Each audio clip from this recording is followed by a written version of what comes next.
Welcome to Chillin' 101. We hope this video helps. In this video, I will explain how to reset your Jeep Wrangler's oil life indicator. It's a simple yet essential task after every oil change to ensure your vehicle's maintenance system functions correctly. This guide will walk you through the steps, helping you keep your Wrangler running smoothly and its service reminders accurate.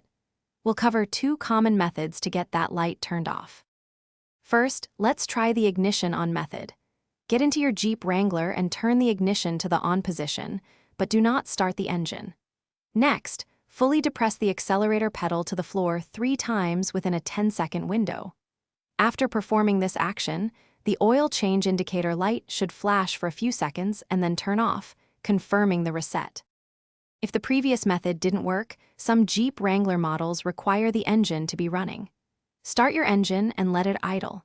Then, just like before, fully depress the accelerator pedal to the floor 3 times within 10 seconds.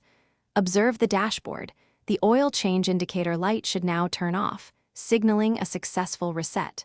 This alternative is often effective. To verify the reset, start your Jeep Wrangler's engine and ensure the oil change light is no longer illuminated.